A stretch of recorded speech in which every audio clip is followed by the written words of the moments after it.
We know that another health crisis is looming today. The network of persons living with HIV saying there is a shortage of life-saving anti-retroviral medications across the country. Some facilities, the network reveals, have been forced to prescribe children's anti-retrovirals for adults, with some taking medications meant for children as well. Others are resorted to taking some expired anti-retroviral drugs. And there's a need for us to get through the statement that's just been released by the network while we bring in, the network to provide some further clarification on this that we're receiving. So let's get to, the details of the concerns by this network. But we can now, of course, hear from Elsie. Elsie is with the network. We'll be hearing from them shortly because they are raising some of the concerns in this very statement, which will bring to you shortly. But also joining the conversation is the director for the AIDS Commission. That's Dr. Stephen Etoahini, who's also joining us. Let me start off with you, Dr. Etoahini, and then we'll get to the concerns while we progress with this conversation. The point about what our status is it the case that as a country we're beginning to, defund, or perhaps we have lost adequate funding for the fight against HIV? What's our status now? Dr. Etoahini, you'd have to unmute so we can get the point you're sharing with us. Yeah, thanks very much for having me.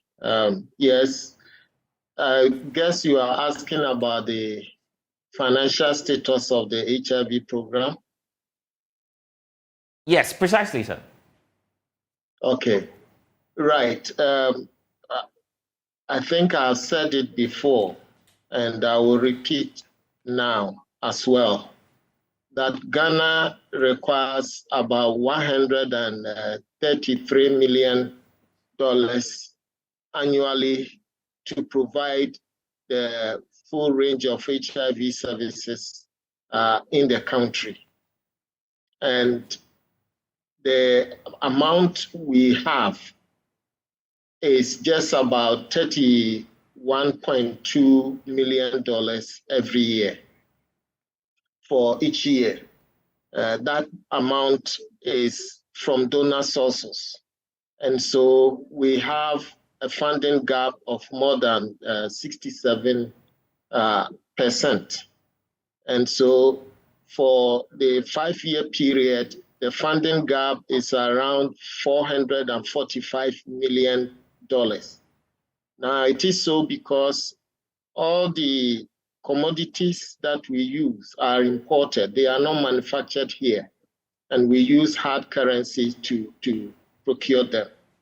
And so our donors have been providing these medicines with the expectation that government will supplement procurement of these medicines so that we can have adequate medicines for the people living with HIV.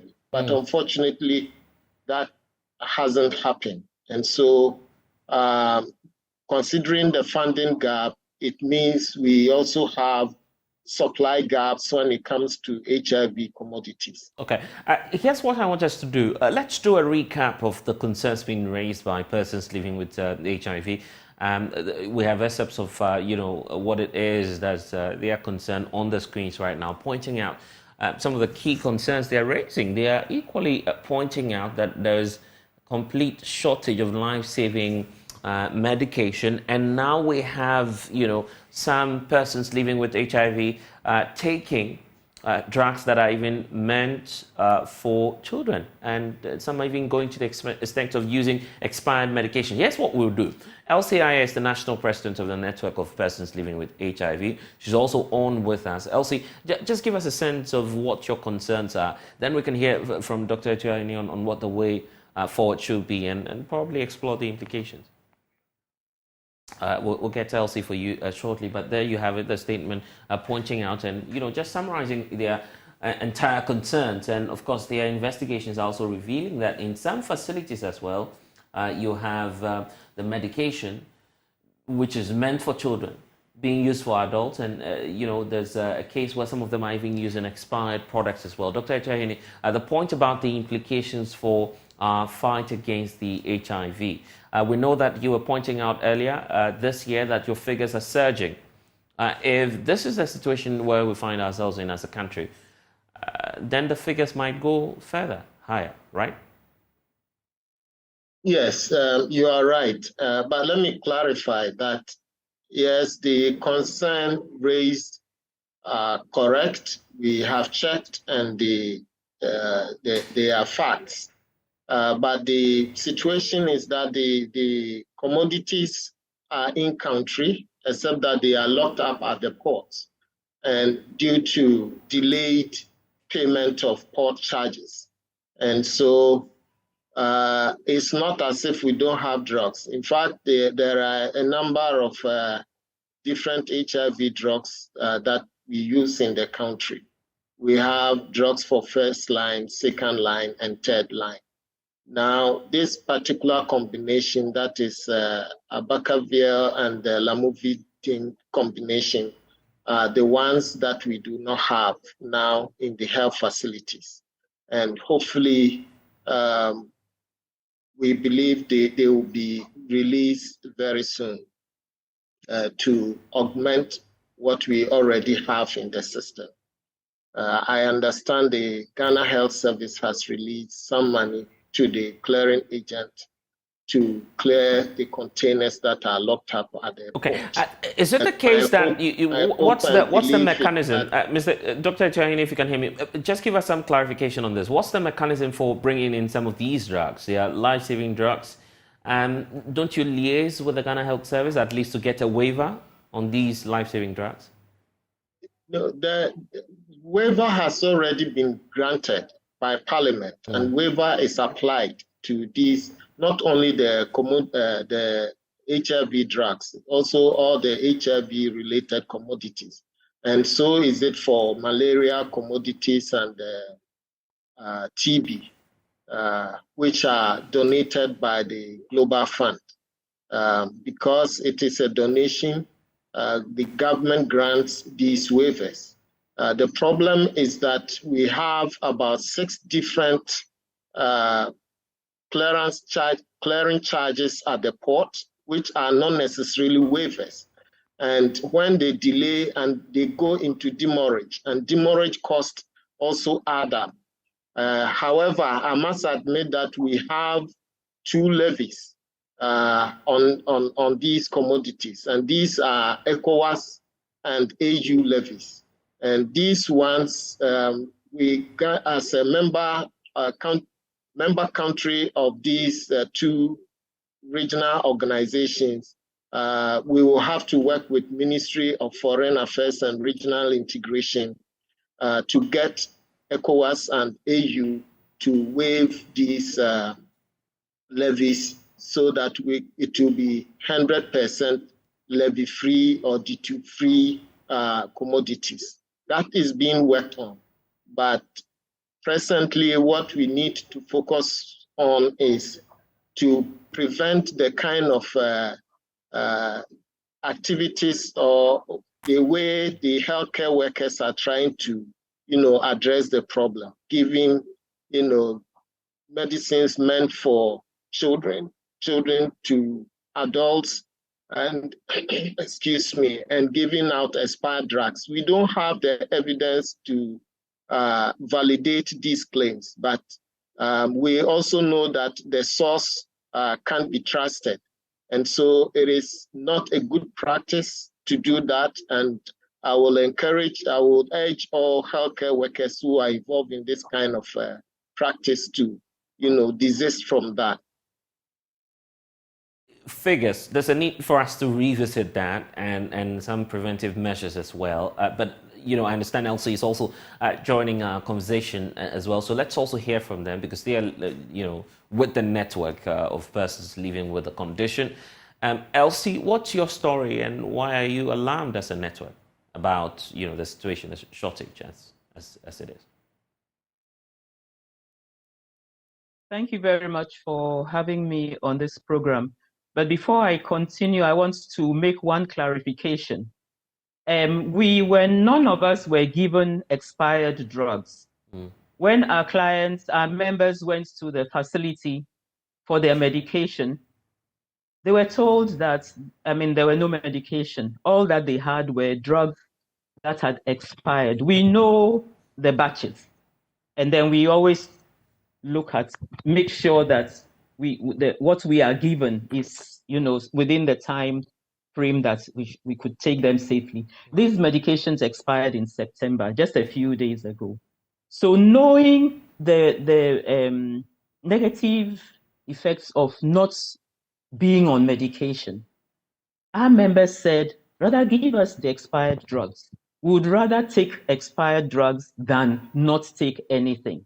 So that was what happened. Of course, they were not given that medication because they were expired. So that was where the issue of expired drugs came into the story.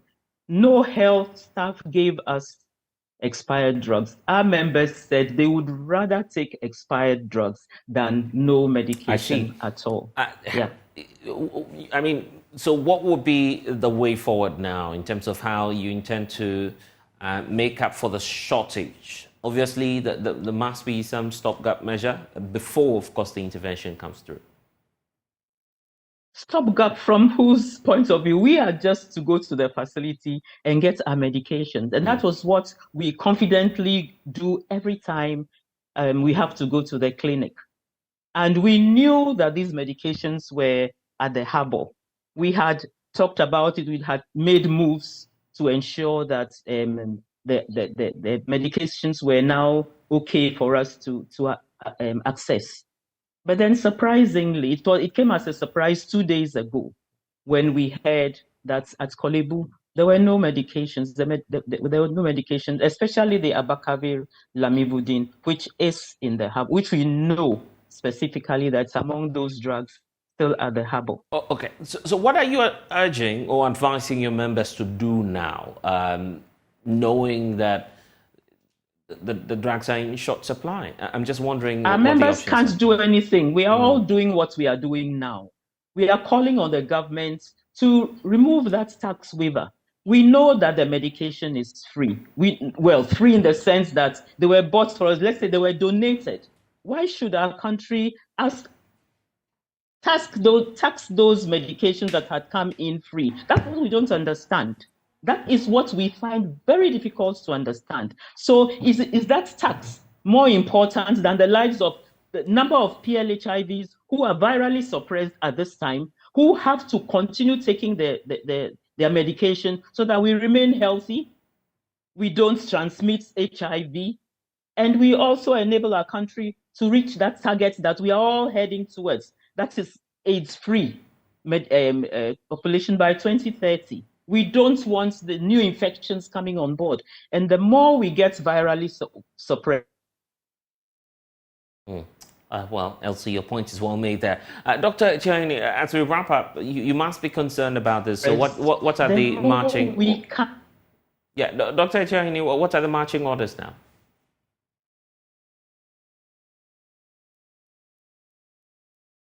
On the line. The issue is that, the persons living with HIV depend on anti-retroviral medicines for their sustenance, for their continued existence.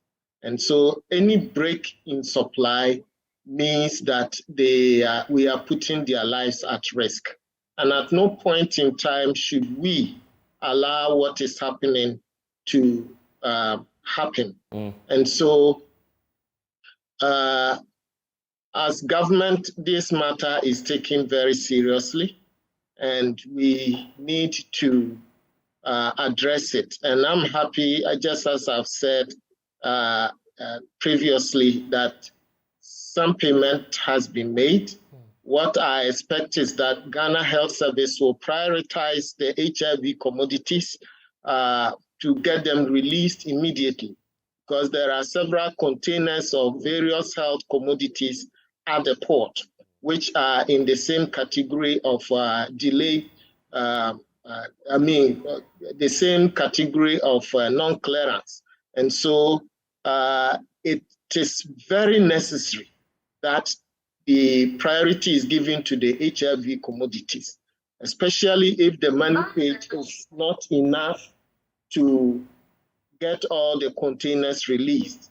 And so that is what I will urge the Ghana Health Service to do at the moment, because any break in supply of anti-retroviral medicines to people living with HIV is a serious risk to their lives. And we should not do anything to undermine their lives. Thank you. Grateful, Dr. Etiahine, for spending some time with us. Also to you, Elsie. We'll definitely be monitoring developments and bring you some updates.